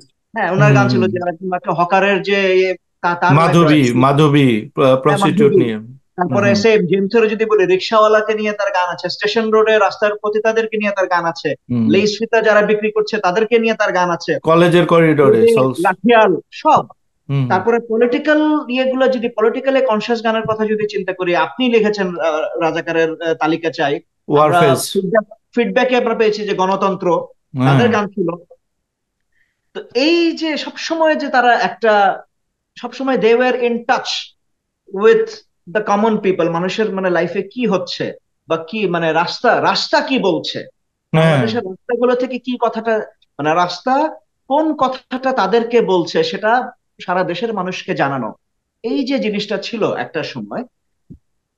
এখন আমি জানি না এটা মানে গ্যাপ, মানে কোথায় এই কানেকশনটা কোথায় ভেঙে গেল বা কেন ভেঙে গেল। নাই, সেই কারণ যারা সাহসী এখন নাই। যারা মিউজিক করছে, তারাও তো এই আমাদের মতো পরিবার থেকেই উঠে আসা, তাই না? হুম। তারা তো কেউই এমন না যে সবাই একদম গুলশান বনানীর সবচেয়ে ওই এলিট ফ্যামিলি গুলা থেকে, যারা কিনা হয়তো completely out of touch with the street, রাস্তার কমন মানে কমন মানুষের সাথে তাদের টাচ নাই, এমন তো না। আমাদের মতো পরিবার থেকেই তো ম্যাক্সিমাম যারা মিউজিক করছে তারা তো উঠে আসছে। তাহলে এই যে মাঝখানের এই ব্রিজটা রাইট। কিভাবে ভেঙে গেল বা কোথায় ভেঙে গেল? খুব সুন্দর প্রশ্ন। এটা ব্রিজটা ভেঙে গেল, আমি ব্রিজটা নিয়ে আসি। ডেফিনেটলি ব্রিজটা ভেঙে গেছে। ওই যে আমরা যেখানে এর আগে একটা আলোচনা করছিলাম যে ব্যান্ড মিউজিকটা একটা পর্যায়ে এসে কিভাবে এটা ডিক্লাইনেশন হলো, ঠিক ব্রিজটা ওইখানে একটা এন্ড, আর আজকে আমরা যখন কথা বলছি এটার এটার অপোজিট এন্ড। তো এইখানে বেশ অনেকগুলো ব্যাপার কাজ করেছে। এতে গুরুত্বপূর্ণ যে ইস্যুটা, যে ব্যাপারটা কাজ করে সেটা হচ্ছে আমাদের সামাজিক মূল্যবোধের অবক্ষয়, এটা বলবো। আমাদের শিক্ষার মানের অবক্ষয়, রাজনৈতিক অবক্ষয়, আহ, আহ, অসম অর্থনৈতিক আহ, প্রতিযোগিতা, সর্বোপরি উম, আমাদের কালচারাল অ্যাগ্রেশন যেটাকে আমি বলি, এগুলো আহ, আমরা যারা আহ, আমরা যারা এইটিজ এ লেখাপড়া করেছি বা তারপরেও নাইনটিজ পর্যন্ত, একটা সময় পর্যন্ত আমার মনে পড়ে আমাদেরকে স্কুলে দেশপ্রেম, আহ, আমাদের জাতীয়তাবোধ, আহ, আমাদের মূল্যবোধ, দেশ গড়ে তোলা, বিভিন্ন ইস্যুতে আমাদেরকে, আমার আমার ছোট্ট একটা স্কুল, যদিও খুব গ্লোরিয়াস পার্ট আছে কলেজের স্কুলে, সেই সময় আমাদের এগুলোর উপর ডিবেট হতো, কম্পিটিশন হতো, বিভিন্ন ড্রামা হতো। আমরা জাতীয় সঙ্গীত গাইতাম, গাওয়ার পরে দেশপ্রেম নিয়ে আমাদেরকে কথা বলতে হতো, ডিবেট করতে হতো, দেশপ্রেমের উপর লেখালেখি করতে হতো। তো আহ, এরপরে হয়তো নাইনটিজ এর পর্যন্ত আমি এগুলো হয়তো পেয়েছি। এরপরে কি আমরা এটা কন্টিনিউ করতে পেরেছি? আমি যদি আহ, আমি যদি আহ, এখানে একটা জলপাই গাছ লাগাই, আমি নিশ্চয়ই সেখান থেকে মিষ্টি আম আশা করতে পারি না, ডেফিনেটলি পারে না। তো আহ, ওইখানে আমাদেরকে যেভাবে গড়ে তোলা হয়েছে, আমরা কিন্তু আহ ওটা ক্যারি ফরওয়ার্ড করে নিয়ে আসছি এই পর্যন্ত। আমি যেরকম, আমি বলতে গেলে আমি যে বা জীবনমুখী গান বা জীবনের যে বাস্তবমুখী গানগুলো করেছিলাম, বা সামাজিক মূল্যবোধ, সামাজিক অবক্ষয় নিয়ে করেছিলাম। এগুলো আমি শিখেছিলাম আমার স্কুল থেকে, কলেজ থেকে। আমার ধারণা এগুলো এখন আর কন্টিনিউ করা হয় না। বিভিন্ন বিভিন্ন রাজনৈতিক বা বিভিন্ন অন্যান্য যে ইস্যুগুলো আছে, এই কারণে হয়তো আমাদের এখান থেকে দূরে সরিয়ে রাখা হয়েছে। আর আরেকটা ব্যাপার যেটা হচ্ছে, এখন মিউজিশিয়ানরা বা যারা আমরা মিউজিকের সাথে জড়িত, তারা এখন কোনো মতে চাই যে কিভাবে আমাদের একটা প্রোডাকশনকে সবার কাছে খুব ইজিলি উপস্থাপন করতে পারবো। তো যে ইস্যুগুলো নিয়ে আপনি কথা বলছিলেন, এইগুলো এখন কারো চিন্তা ভাবনার মধ্যেই নাই। রাখাল ছেলে কোথায় গরু নিয়ে গেল, বা দুখু মিয়া কোথায় তার মেয়ের ফাঁসি হয়ে গেল, এইগুলো নিয়ে ভাবনা আমাদের ইয়াং বা যুব সমাজ যারা আছে, বা আমাদের পরের প্রজন্ম যারা আছে, তারা বোধহয় একদম ভুলেই গেছে। তো আহ, তাদের কাছ থেকে আমরা যদি সামাজিক এই প্রবলেম গুলো নিয়ে গান বা অন্য কিছু আশা করি, এমনকি এখন তো লেখালেখিও হয় না, একসময় আমাদের সময় এগুলো পত্রিকাতে লেখালেখি হতো।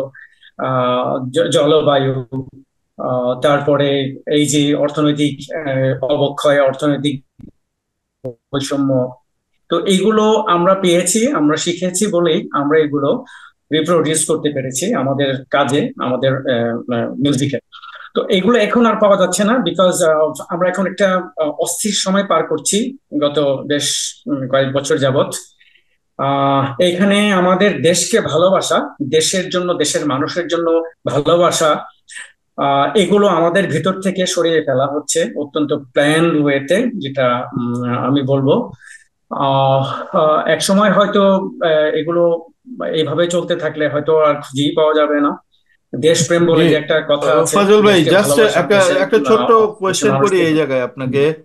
এই যে আপনি যে বললেন, এটা কি হুম। আপনার, সরি আমি আপনাকে কোনো মানে এই করতেছি না, মানে এটা মনে হবে না যে না, আপনাকে আমি রাইট, হ্যাঁ। ব্লেম করতেছি, বাট না এটা না কি না আপনার না না আপনার জেনারেশনের উপরে যায় না? আপনার ছেলে, আপনার বাবা মা যখন আপনাকে দেশপ্রেমের তালিমটা দিচ্ছেন, আপনি 80s কিড, 80s আপনি পিঙ্ক ফ্লয়েডের অ্যালবাম শুনতেছেন, তখন বড় হইতেছেন, এই যে দেশপ্রেমের আপনি নিজে তারপর গান করছেন, মানুষকে জাগাইছেন। এই যে সাফায়েত তো সুন্দর করে যে কোয়েশ্চেনটা করলো যে এই জিনিসটা তো আপনারা, আপনার জেনারেশন, মানে আপনি বলতে আপনি না, আপনার সাথে সাথে এরকম লাখ লাখ মানুষ আছে, এই জেনারেশনটা কেন মিস করলো? তাদের ছেলে পেলেদের হাতে যে গিটার তুলে দেবে বা দেশপ্রেমের কথা শোনাবে, এ ধরনের যে আমাদের তিনজন, আমরা সাফায়েত, আমি, রাশেদ, আমরা মোটামুটি আমরা 90s কিড, কিন্তু আমরা একটা কিন্তু এখনো এই যে আপনাদের একটা, আপনাদের মতো এত তীব্র না থাকলেও আমাদের মধ্যেও একটা আছে, যে কারণে আমরা এই কথাগুলো বলি, ধরেন পডকাস্ট করি বা লেখালেখি করি, অ্যাক্টিভিজম, হোয়াটএভার,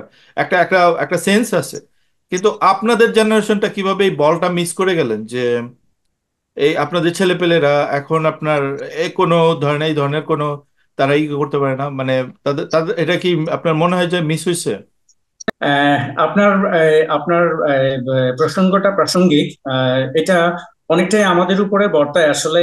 আমাদের আমাদের ল্যাকিংস আছে, আমাদের ভুল আছে, ভ্রান্তি আছে।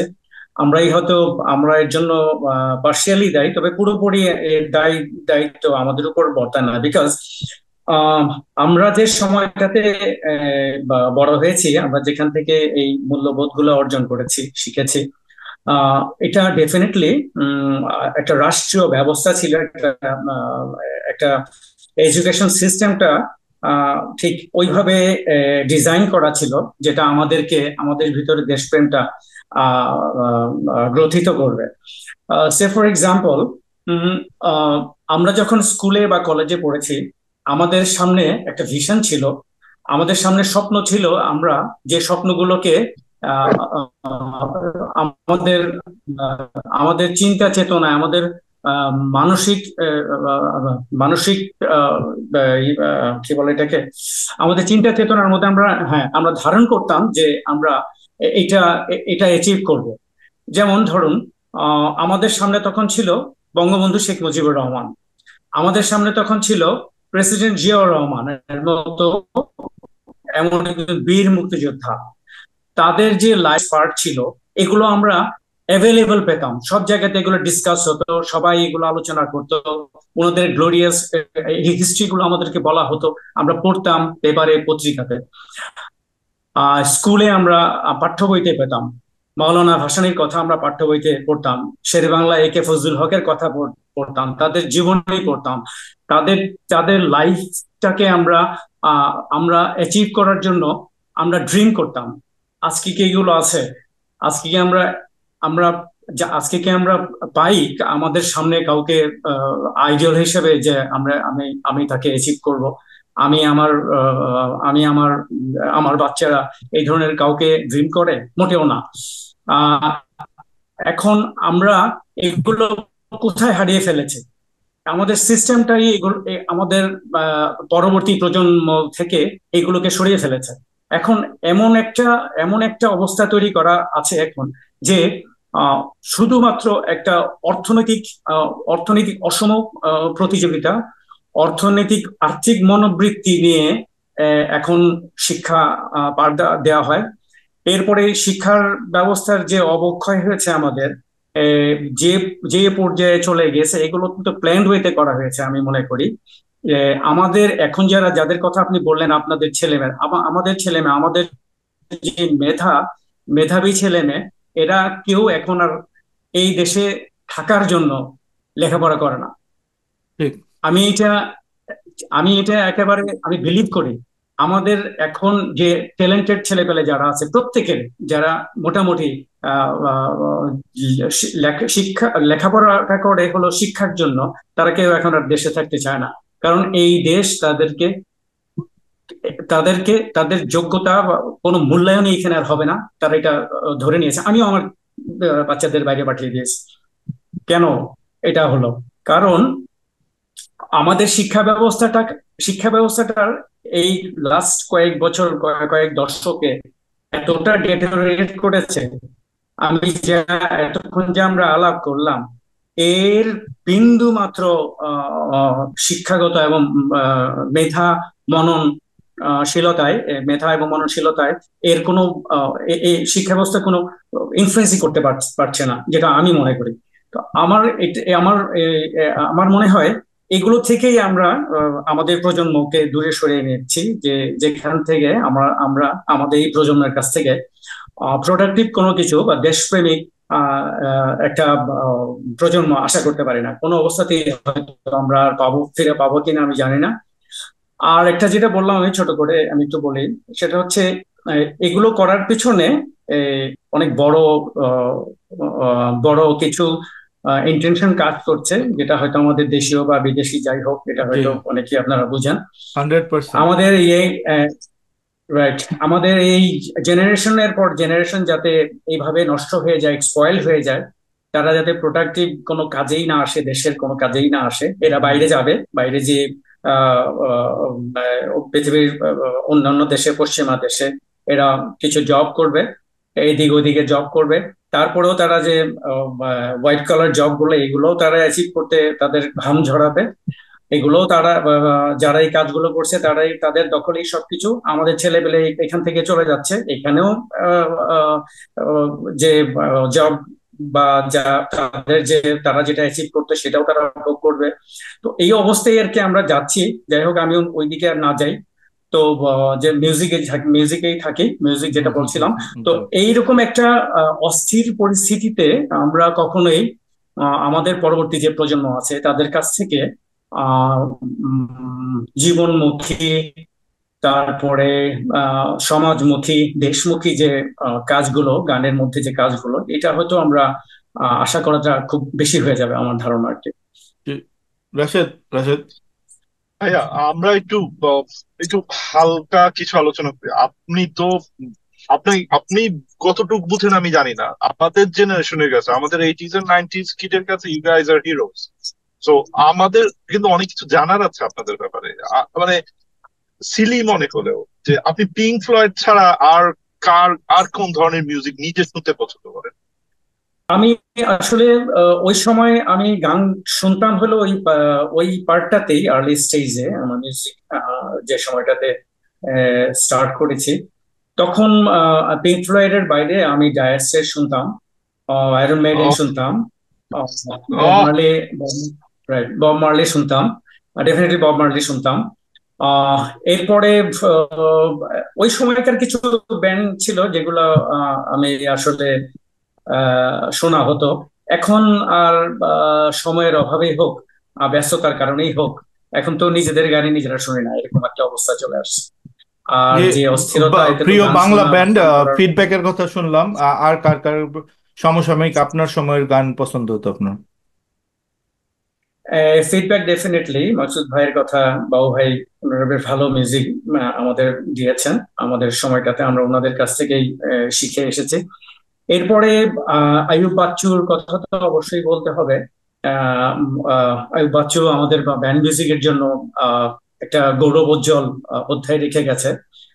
আমি মনে করি আহ, তার মৃত্যুতে বাংলা ব্যান্ড মিউজিক যেটা, এটা দারুণভাবে ক্ষতিগ্রস্ত হয়েছে এবং বড় ধরনের একটা ধাক্কা খেয়েছে। বড় ধরনের একটা ধাক্কা আসছে তার প্রস্থানের পরে। আর আমি ওয়ারফাজের কথা বলবো, তারা খুব ভালো মিউজিক করে ডেফিনেটলি। আহ এরপরে সোলস আছে, তারাও ভালো মিউজিক করে। শিরোনামহীন, তুহিন, ওর গান আমার খুব ভালো লাগে। তো এই ধরনের ব্যান্ডগুলোকেই আমি আসলে বাংলা মিউজিকে রাখতে চাই আর কি। আচ্ছা। ভাইয়া, মিউজিকের বাইরে আর কোন এন্টারটেইনমেন্ট লাগে? লাইক আপনি are you into movie, cinema দেখতে পছন্দ করেন, পড়তে পছন্দ করেন? হ্যাঁ। মিউজিকের বাইরে আসলে আহ, সময়টা খুবই পাওয়া যায় না। তো আহ, আমি একটু ঘোরাঘুরি করতে পছন্দ করি মিউজিকের বাইরে। আর আরেকটা যেটা আমি, আমার খুব মানে এটা অনেকে হয়তো জানে না, আমি আইটিতে একটু আমার দুর্বলতা আছে। আমি কিছু প্রোগ্রামিং টোগ্রামিং করা, কিছু ল্যাঙ্গুয়েজ ল্যাঙ্গুয়েজ নিয়ে একটু হাতাহাতি করা, সফটওয়্যার ডেভেলপমেন্ট করা, সফটওয়্যার ডেভেলপ করা। So, software developer, 22 years. আমার আমার আমার আমার অত অত আমি অত এক্সপিরিয়েন্স না, বাট না, এটা এগুলো আমার নিয়ে একটু প্রফেশন, আমি এটা এগুলো নিয়ে একটু কম্পিউটার নাড়াচাড়া সায়েন্সে পাশ করা। করেছি আমি। হুম, আচ্ছা জি আচ্ছা। জি জি জি। তো হ্যাঁ, আমি ওই সার্ভিসে জয়েন করার পরে কিছু প্রাতিষ্ঠানিক শিক্ষা আমার হয়েছে দেশের দেশের বাইরে। তো এগুলো নিয়ে একটু নাড়াচাড়া করার অভ্যাস আছে আর কি, এগুলো টুকটাক করা এবং সময়টা পার করা। আর মিউজিকের আগে আমি খেলাধুলা নিয়ে ব্যস্ত ছিলাম এক সময়। টেবিল টেনিস খেলেছি, ফার্স্ট ডিভিশন লিগে টেবিল টেনিস খেলতাম। তো ওইটা ছেড়েই আমি গিটার হাতে নিয়ে আসছিলাম, ভালো লাগছিল না পরে।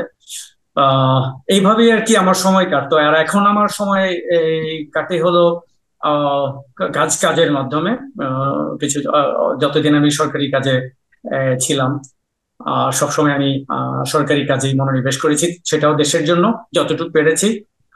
দেশের জন্য কাজ করতে যেয়ে আমি আহ, অনেক কিছু পেয়েছি, আবার অনেক কিছু হারিয়েছিও।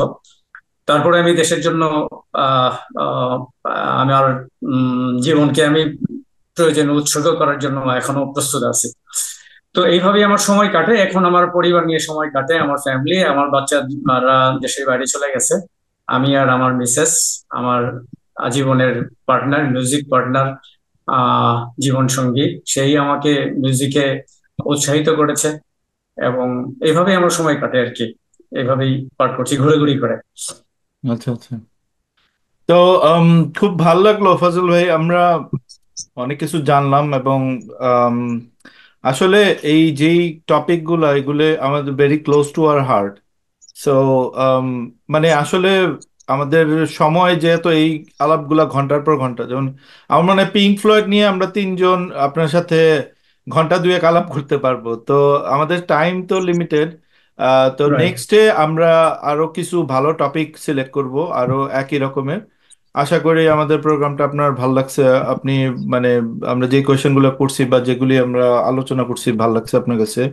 We are we are very honoured আপনি আমাদের এখানে আসছেন, এবং ভবিষ্যতে আপনাকে আনবো স্পেসিফিক টপিকে যেটাতে আপনি কমফোর্টেবল ফিল করেন, এবং আমাদের সেই 90s এর জিনিসগুলো জানাইতে পারেন যে কিভাবে আমাদের দেশটা এভাবে এরকম হলো।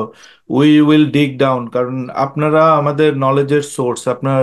আপনার মতো মিউজিশিয়ান, একজন দেশপ্রেমী, একজন মননশীল মানুষ, তো আমরা আমাদের এই মানে আমাদের হিরো গুলাকে আমরা তুলে ধরতে চাই, প্লাস আমাদের যেই কারণে এই ফলটা হলো সেটাও আমরা খুঁড়ে খুঁড়ে তুলতে, যে কারণে আপনাকে আমরা এটা বারবার কোয়েশ্চেন করছি যে কেন ওইরকম হয়েছে বা কি হয়েছে। তো এখানেই শেষ করতেছি আমরা। সবাইকে ধন্যবাদ। সাফায়েত, রাশেদ, তোমাদের যদি কিছু বলা থাকে বলো। না, ফজল ভাইকে নিয়ে মানে ফজল ভাইকে নিয়ে বলতে হবে যে যে আহ, ওই ইংরেজি একটা টার্ম আছে না, বলেন অনেক সময় যে they don't make it like it anymore. যে উনারা যেভাবে এক্সাম্পলারি লাইফ লিড করছেন, আমরা আশা করি আমাদের এক সময় ফিউচার জেনারেশন হয়তো এটার কাছাকাছি একটা বড় অঙ্কের মানুষ যদি কিছু করতে পারে, we could see a better future. Otherwise everything is to. Fazal ভাই, আপনাকে অনেক অনেক ধন্যবাদ এইখানে আসার জন্য। না, আপনাকে অনেক অনেক ধন্যবাদ যে be an exemplary person in everybody's life. Thank you ভাইয়া, থ্যাংক ইউ ভেরি মাচ। আপনাদের আপনাদেরকেও ধন্যবাদ। আপনারা আপনাদের এই অত্যন্ত আহ, আহ, পরিচিত একটি অনুষ্ঠান পডকাস্টে আমাকে আমন্ত্রণ জানিয়েছেন এবং আপনাদের সাথে কথা বলবার যে সুযোগ আপনারা করে দিয়েছেন, এবং আপনাদের মাধ্যমে আপনার দর্শক শ্রোতা যারা এই অনুষ্ঠানটি পরবর্তীতে দেখবেন, সবার জন্য শুভকামনা থাকলো। আর আরেকটা কথা আমি জাস্ট বলে ছোট্ট করে শেষ করে দিতে চাচ্ছি, বিদায় নেব আপনাদের কাছ থেকে। আহ, আসুন আমরা দেশটাকে ভালোবাসি। এই দেশটা দিন শেষে আমাদেরই থাকবে। আমরা হয়তো থাকবো না এখানে, কিন্তু এই দেশটা থাকবে প্রজন্মের পর প্রজন্ম আমাদের সবার। সবাইকে ধন্যবাদ, শুভরাত্রি। সবাইকে অনেক ধন্যবাদ, বিশেষ করে ফজল ভাই আপনাকে ধন্যবাদ। আপনি আপনার এত ব্যস্ততার ভিতরেও আপনি আমাদেরকে সময় দিয়েছেন, এবং আমি জানি এখন বাংলাদেশে অনেক রাত হয়ে গেছে, তবুও আপনি যে এতক্ষণ সময় নিয়ে আমরা এই যে সময়টা মানে যেই সময়টাতে এটা রেকর্ড করছি, অনেক রাত বাংলাদেশে, তবু আপনি আমাদেরকে সময় দিয়েছেন, তার জন্য আপনার প্রতি কৃতজ্ঞতা। আর আমরা আশা করব যে ইনশাল্লাহ ভবিষ্যতেও আমরা এই ধরনের রিলেটেড টপিকে আহ আমাদের আমন্ত্রণে আপনি আসবেন আমাদের সাথে। আর যারা এই অনুষ্ঠানটা যারা দেখলেন, তাদের প্রতি আমার অনুরোধ থাকবে, আপনাদের যদি কারো কোনো মন্তব্য থাকে অথবা কোন রকমের দ্বিমত থাকে, বিশেষ করে কোনো যদি দ্বিমত থাকে আমাদের যে আলোচনা এখানে যে কোনো পয়েন্টের সাথে যদি দ্বিমত থাকে, সেটা আমাদেরকে কমেন্টে জানান। আর যদি আমাদের এই আলোচনাটা ভালো লেগে থাকে, আমাদের চ্যানেলটা সাবস্ক্রাইব করার জন্য অনুরোধ থাকলো। সবাই ভালো থাকবেন, ইনশাল্লাহ খুব তাড়াতাড়ি আবার দেখা হচ্ছে।